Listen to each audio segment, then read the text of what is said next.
আসসালামু আলাইকুম, welcome back to my channel. আশা করি সবাই অনেক ভালো আছেন। আজকে নিয়ে আসলাম খুবই দারুণ স্বাদের সাগু এবং কালিজিরা চাল দিয়ে পায়েস রেসিপি। আশা করি আজকে রেসিপিটা ভালো লাগবে। Let's make it.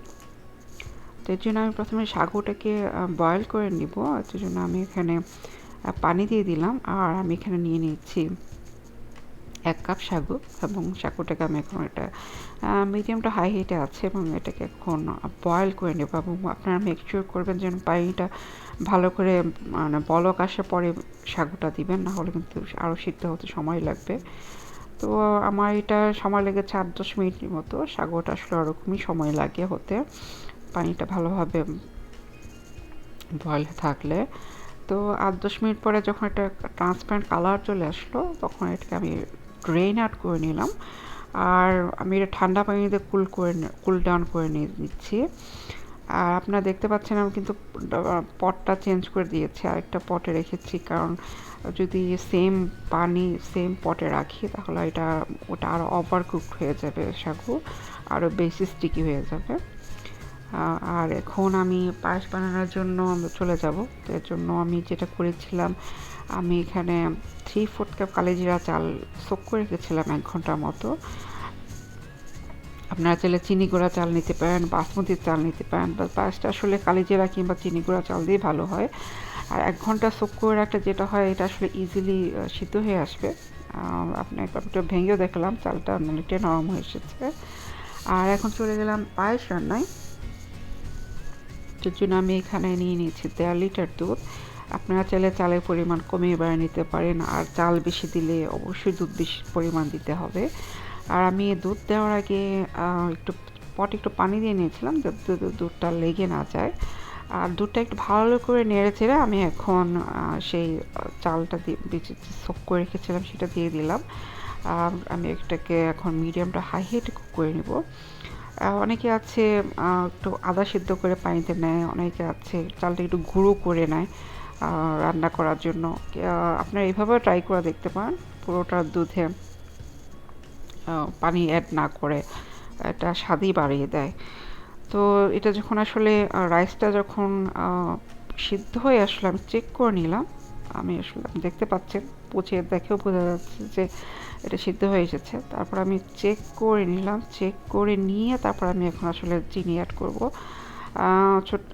আম্মু যেটা বলতেন যে চিনি আগে অ্যাড করতে হয়, তাহলে কি চাল শক্ত থাকলে সিদ্ধই হয় না। তো সেজন্য আসলে চালটা সিদ্ধ হয়ে যাওয়ার পরে অ্যাড করতে হয়। তো জন্য আমি আর এখানে দিয়ে দিলাম 1/2 কাপ সুগার দিয়েছিলাম আমি, আর দিয়েছি 6 টেবিল স্পুন কনডেন্স মিল্ক। আর বলার মতোই আমরা সবাই জানি, আপনার যদি সুগার বেশি লাইক করেন, সুগার বেশি অ্যাড করতে পারেন। সুগার কম লাগলে কম খেতে চাইলে কম অ্যাড করতে পারেন। তো আমাদের বাসায় আসলে মিষ্টি খুব বেশি সুইট খাওয়া হয় না, মিডিয়াম পরিমাণ, তো সেজন্যই মিষ্টিটা আমি এই পরিমাণ দিয়েছি। তো এখন চিনিটা ভালো করে মিক্স করে নিয়ে আনার পর আমি এখন সাগু অ্যাড করে নিব।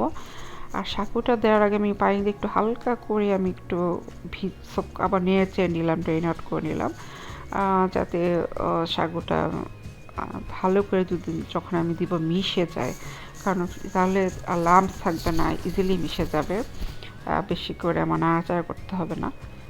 যে আপনারা দেখতে পাচ্ছেন পারফেক্টলি মিশে গেল আমার, যেহেতু আমি একটু পানি দিয়ে হালকা একটু ভিজিয়ে লাম্পসগুলো ভেঙে নিয়েছিলাম সাগু। তো এটা পারফেক্টলি মিশে গিয়েছে, এবং একটা যে স্মেল বেরোচ্ছে হু হু, মানে কি বলবো, অনেক অনেক ইয়ামি হয়েছে। আপনারা আশা করি রেসিপিটা ট্রাই করবেন, ট্রাই করলে অবশ্যই আমাকে জানাবেন। আর আবারও বলছি, সাগু অ্যাড করার পর আপনাকে আবার সুগারটা চেক করতে হবে, কারণ যেহেতু আমরা সাগু অ্যাড করেছি। তো ফাইনালি এখন চেক করে আপনি যদি মনে করেন আরও মিষ্টি লাগবে, আপনি আরও বেশি একটু চিনি অ্যাড করে দিতে পারেন, কনডেন্স মিল্ক অ্যাড করে দিতে পারেন। আর আমি দিয়ে দিলাম 1/2 টিস্পুন এলাচ গুঁড়ো। আমি এখানে আস্ত এলাচ ইউজ করিনি, দারচিনি ইউজ করিনি। এভাবে আপনার করে দেখতে পারেন, একটা আলাদা ফ্লেভার আসে, এবং সব কিছু মিলে একটা ইয়াম্মি ইয়াম্মি ইয়াম্মি। আশা করি আজকে রেসিপিটা ভালো লাগবে। ভালো লাগলে অবশ্যই ট্রাই করবেন। আমি আবারও বলছি, এটা একটা স্বাদে খুবই ভালো হয়েছে।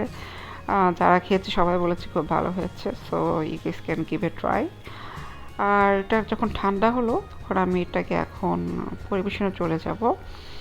আমি আজকে আমন্ড বাদাম নিয়ে নিয়েছি আর টুটি ফুটি দিয়ে ডেকোরেট করে দিচ্ছি।